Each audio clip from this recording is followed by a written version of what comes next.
Because on that note, it's my great honor and privilege to introduce one of the most inspiring and important figures in the struggle for Palestinian freedom and for the freedom of all people. She is a feminist, an activist, a New Yorker, a Muslim, and a leader in the movement to elect Bernie Sanders, Linda Sarsour.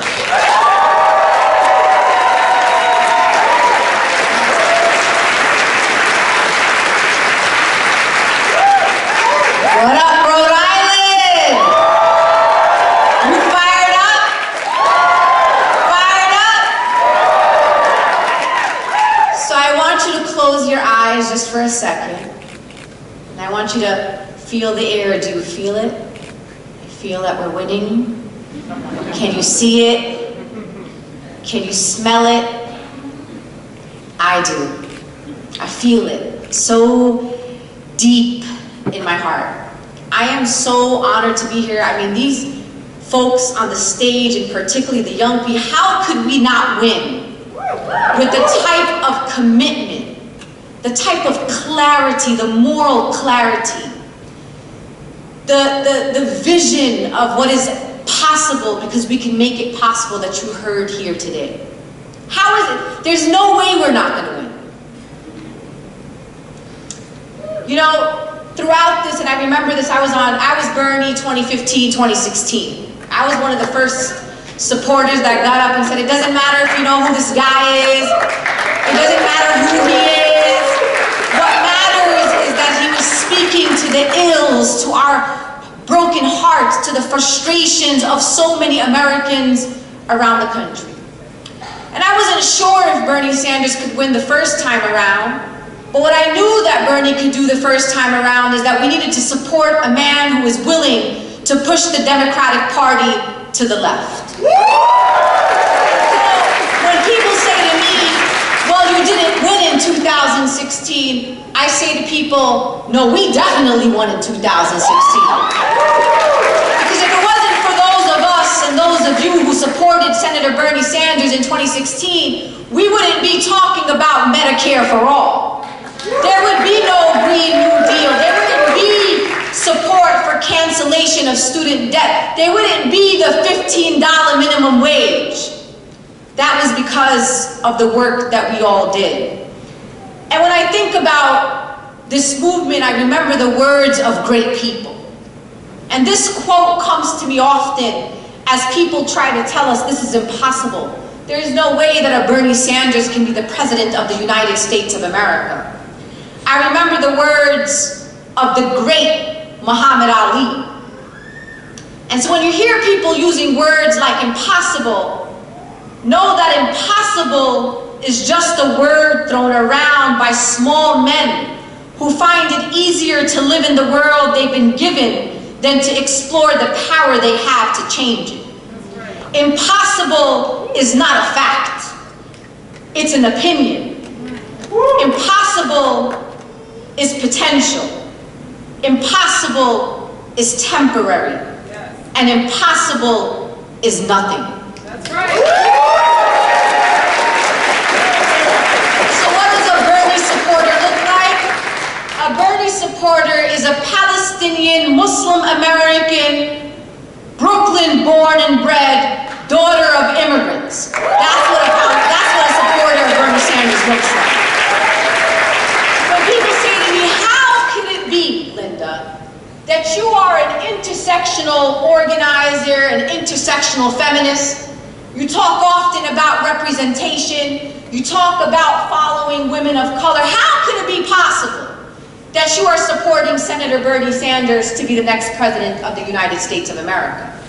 And my answer to that is, I am in fact following women of color. I am following working class people. I am following the nurses and the teachers and the fast food workers.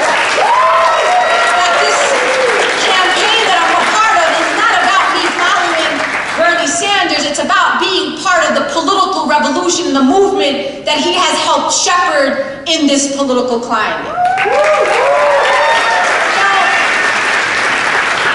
Senator Bernie Sanders has been fighting for me before I was even born. That's the kind of candidate that I need. The type of consistency that President Sanders, and I'm already putting it out there. You gotta put out what you want. consistency is unmatched. His courage in this race is unmatched. Bernie Sanders knows who's his opposition and he doesn't give a damn. He knows that the opposition right now, today, in this moment, is organizing and putting everything they have on the table to stop our political revolution. But what they don't know is we got people power. What they don't know is that we believe that we are so worthy, that our families are so worthy, that our communities are worthy, that we are willing to do everything that we can to ensure that Bernie Sanders gets to the White House, because when Bernie Sanders is in the White House, we are all in the White House. Bernie often says, I'm going to be the organizer-in-chief. And I told Senator Bernie Sanders, you're going to be the organizer-in-chief, and I'm going to be the protester-in-chief. Because what I'm not going to do is I'm not going to stop once Senator Bernie Sanders gets into the White House. I'll probably go to the inauguration, I'll go. And I'm going to be very proud to be at Senator Bernie Sanders' inauguration. But the next day, I'm going to be right outside that White House protesting.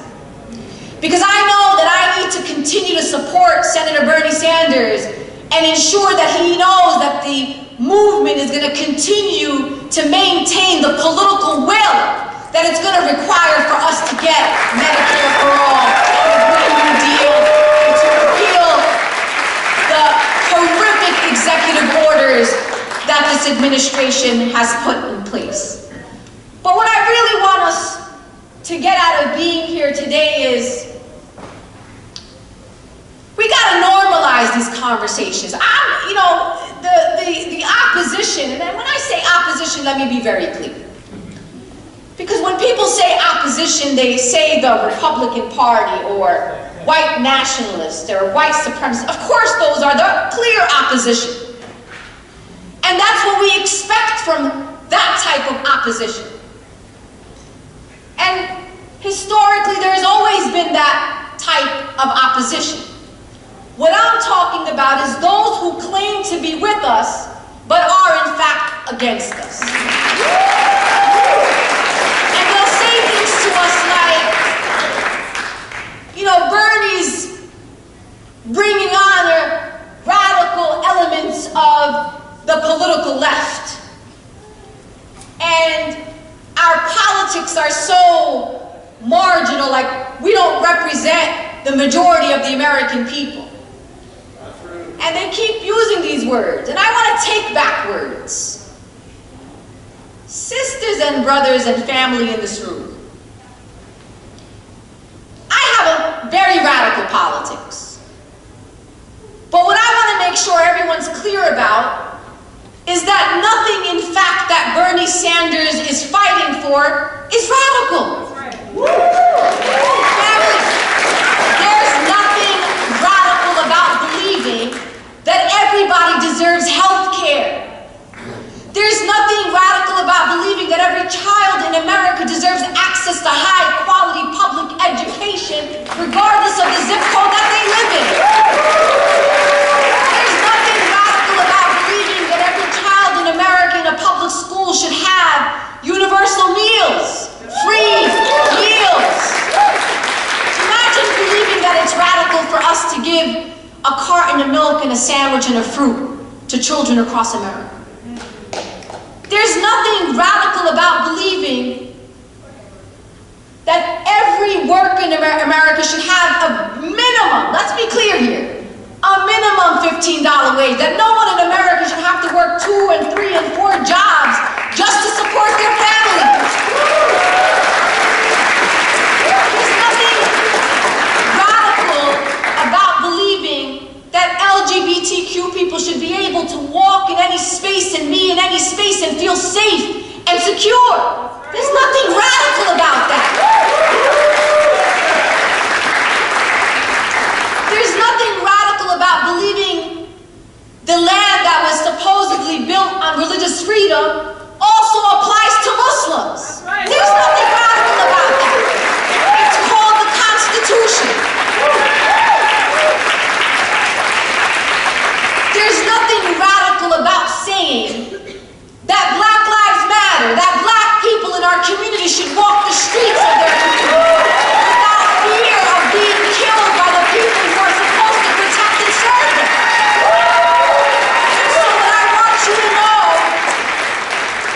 is that we all have the potential to be radical.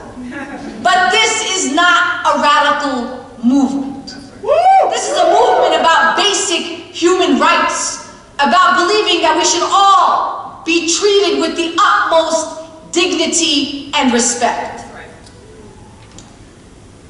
Just in the past few days, this administration took a case all the way to the Supreme Court. And the Supreme Court decided that any immigrants who want to immigrate to the United States of America, forget the give me your poor and tired, your huddled masses, we only want the middle class now to immigrate to America. My father has been in America for 45 years. He's a Palestinian who immigrated from living under a military occupation. And he came with a few dollars in his pocket, with the promise of an American dream to come here to America and have the opportunities he knew he could not have living in occupied Palestine. And he worked hard and became a business owner and raised 7 amazing children. This is what the promise of America is supposed to be. And now we are stripping it of millions of people and poor people across the world who look to us as a beacon of hope and a chance to thrive in this world. That ain't right. You know, when I think about what this administration has done just within the last few years, I'm ashamed. And what it reminds me of is the history of this country.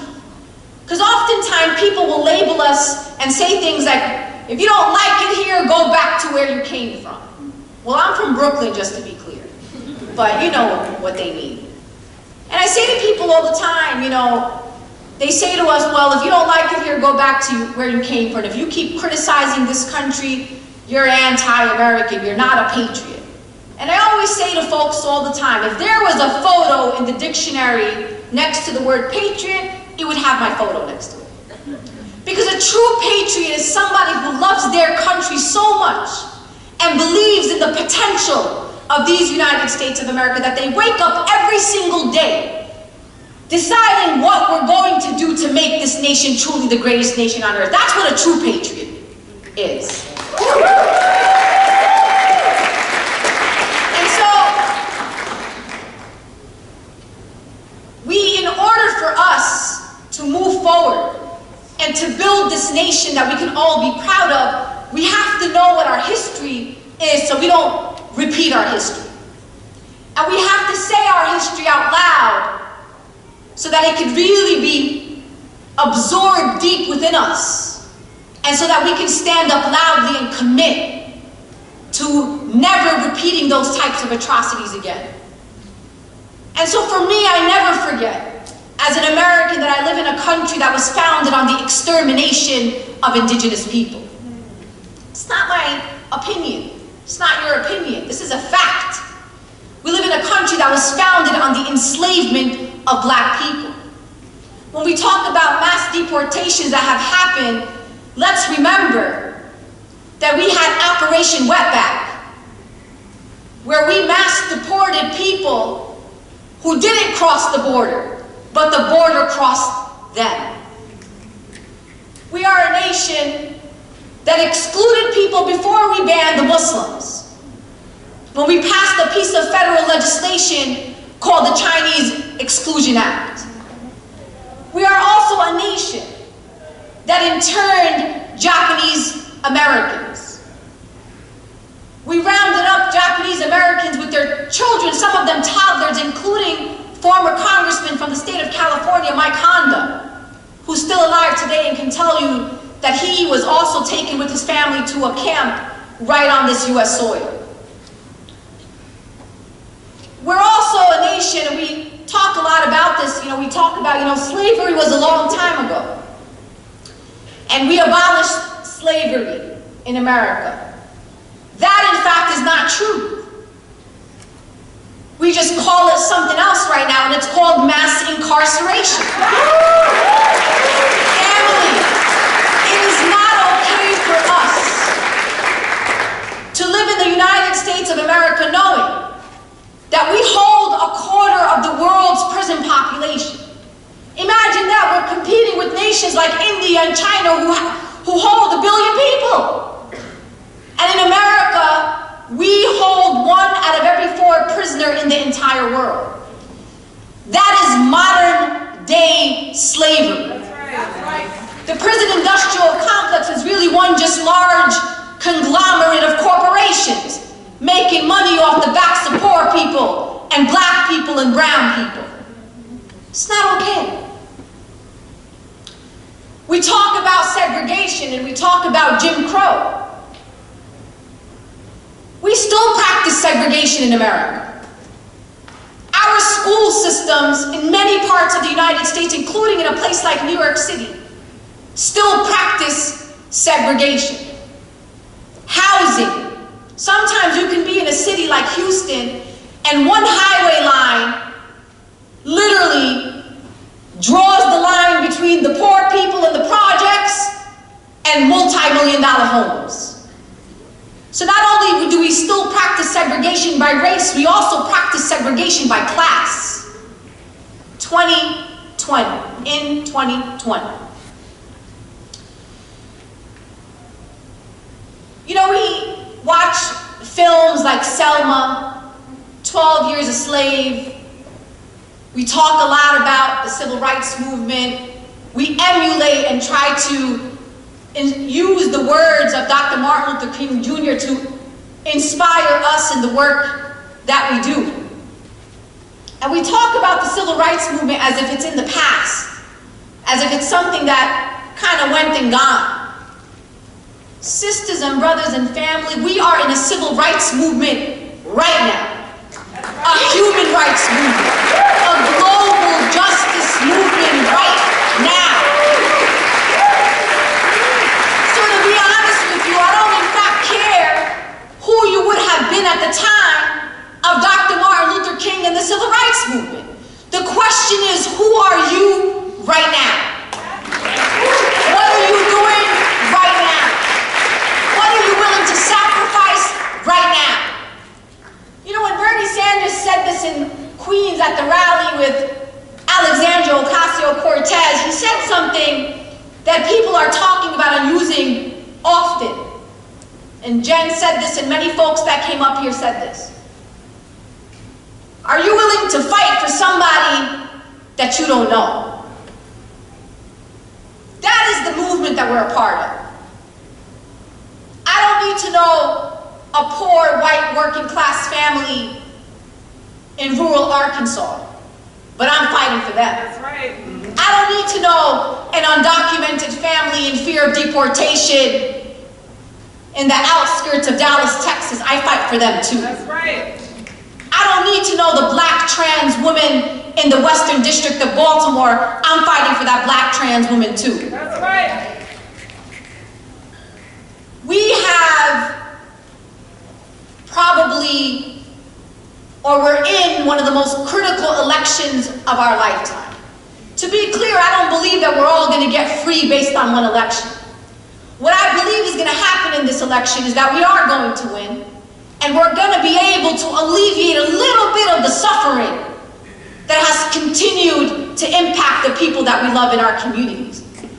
And what I also believe about this election is that it's going to set us on a path to restore some of our democracy, because that's a long way to go to get our democracy all the way back together, because it's quite destroyed.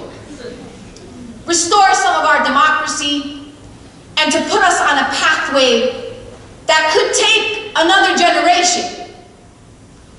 But we have to start somewhere. And we have to be prepared to plant seeds today that we may never see the fruits of those seeds. But knowing in our hearts that our children and great-great-grandchildren will benefit from the fruits of the seeds that you plant today.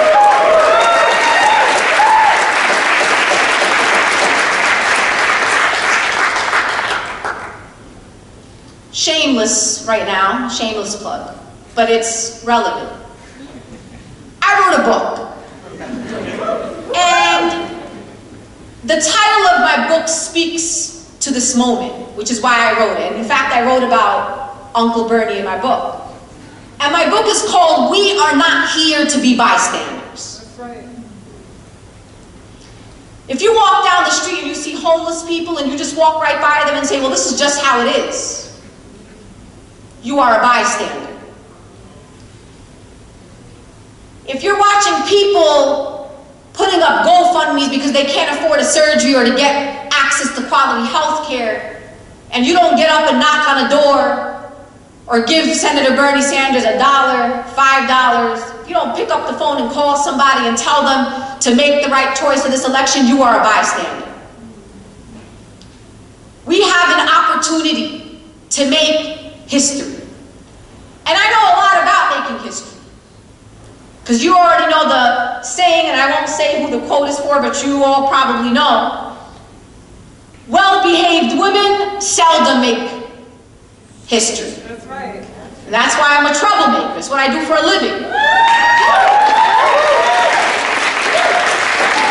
When I joined over 45 women, and then it ended up being 500 women all over the world, the day after the inauguration of Donald Trump, we vowed as women to organize the largest single-day protest in American history.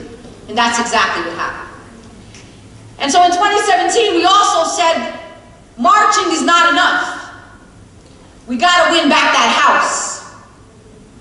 And so in 2018, we did win back the house. Because that's what happens when you build power and you're consistent and you're building local power and focusing on local elections. But for me, it wasn't enough to win back the house. I don't like winning. Winning by itself is just not enough. We said we're going to make history in 2018. And so we did. We elected the first 2 Latinas from Texas to go to Congress. We elected the first 2 Native American women to go to Congress. We elected the first black woman from Massachusetts to go to Congress. The youngest black woman ever to go to Congress. The youngest woman ever to go to Congress. The first 2 Muslim American women to go to Congress. And of course, my favorite of them all, the first Palestinian American woman to go to Congress.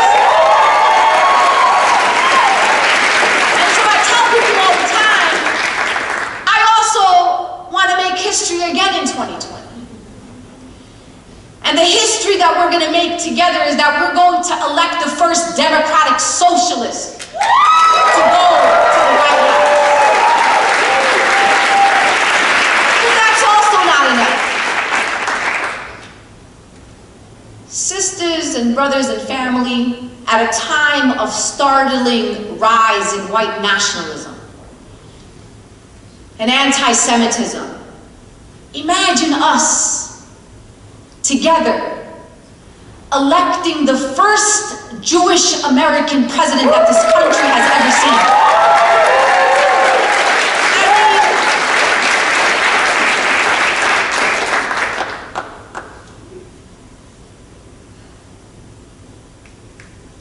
Imagine defeating fascism in America by electing. Imagine defeating the fascists in America by electing the first Jewish American democratic socialist to go to the White House.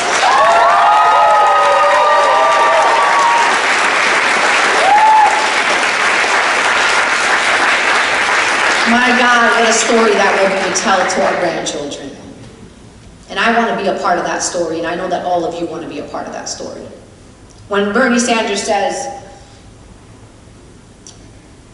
are you willing to fight for someone that you do not know? It reminds me of a quote that centers me in the work that I do, and it's by an Aboriginal woman named Leela Watson. She says, if you have come here to help me, you are wasting your time. But if you have come here because you believe that your liberation is bound up with mine, then let us work together. And that is the Bernie Sanders campaign. That is the political revolution that we are all part of. That we believe that our liberation is bound up together. That when you are hurting, I am hurting. And when you are free, I am free. That is the type of movement that we are a part of.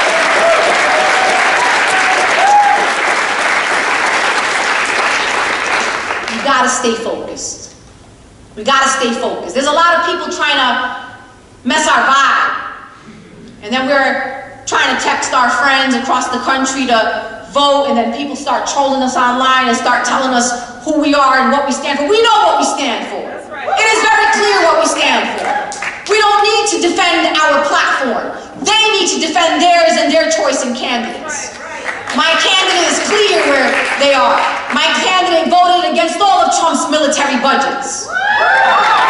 My candidate voted against the US CMA that did not have even one mention of climate change or climate justice. My candidate wants a moratorium on deportation. My candidate wants to ensure that every single eligible voter in America has the right to vote, including incarcerated people. That is my candidate. My candidate voted against the war in Iraq. My candidate voted against the Patriot Act twice. My candidate wants to end endless wars. My candidate believes in diplomacy and peace, not wars. And for the first time in a long time, I'm supporting a candidate that looks at me and my mother and my father and my Palestinian grandparents and aunts and uncles and says, you are a human being and you deserve dignity and you deserve self-determination and you deserve freedom. That's the candidate that we support. I don't ride the roller coaster. It's nice, I see the polls and we're doing great in the polls. But the only polls that really matter, that truly matter, are the ones on election day, are the ones on the days of those primary elections, on the days of those caucuses. So don't see a poll and say we're double digits now and think you can take a break. That's when we double and triple down on our work. Because winning is not enough, and I'll tell you why. What I'm looking for in this election, what I know we're going to be able to do in this political revolution we're a part of, is we need a mandate.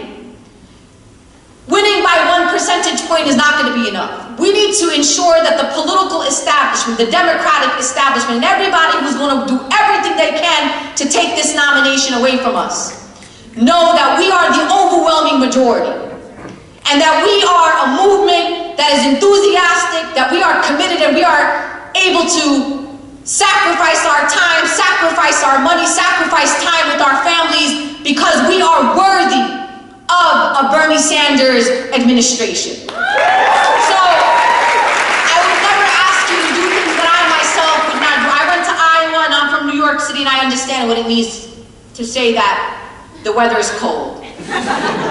But oh my God, Iowa was cold. And I just wanted to give you a glimpse of what I saw in Iowa. Snow was on the ground, the snow flurries were in the air, and those young people were on the doors. I remember telling this one young man, I said, why are you not wearing gloves? Because it's cold out here. He said, listen, you're lucky I'm even wearing a coat because I'm fired up. He was so fired up.